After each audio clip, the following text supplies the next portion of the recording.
fitrah manusia kalau ingin berpindah dari satu hal ke hal yang lain, maka dia akan mencari yang lebih baik. Betul apa tidak? Kecuali kalau kepaksa, darurat. Tapi fitrah tanpa paksaan, dia akan mencari yang lebih baik, mencari yang lebih komplit, mencari yang lebih sempurna.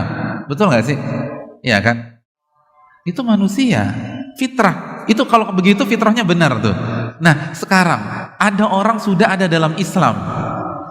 Kalau memang pintu pindah agama dibolehkan, harusnya kan nyari yang lebih sempurna dari Islam. Nah, pertanyaannya, mana agama lebih sempurna dari Islam? Kita nggak maksud menjelek-jelekkan, tapi lakukan aja studi komparasi. Mana yang lebih sempurna dari Islam? Yang mengkaji seluruhnya, bukan hanya sekedar konsep kasih sayang, tapi semuanya, dari tidur sampai tidur lagi. Ada apa tidak? Dan bukan hanya ucapan tokoh agamanya, tapi termaktub dalam kitab suci atau ajaran nabinya. Ada apa tidak? Nggak ada. Jadi orang yang pindah agama nggak sesuai fitrah.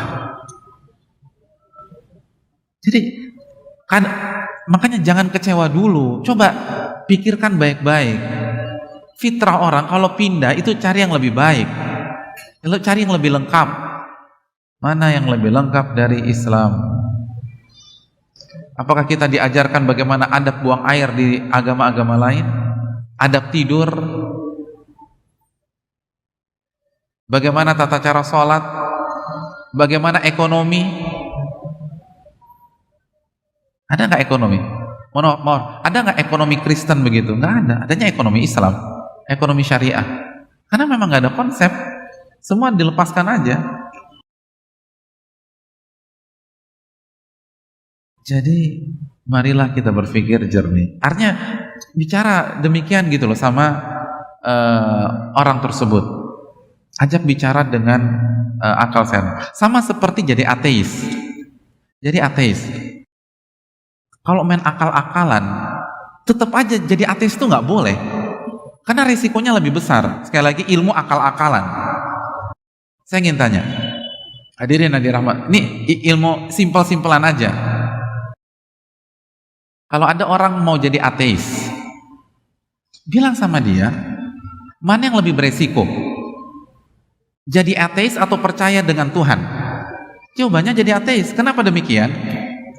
Karena ketika seseorang,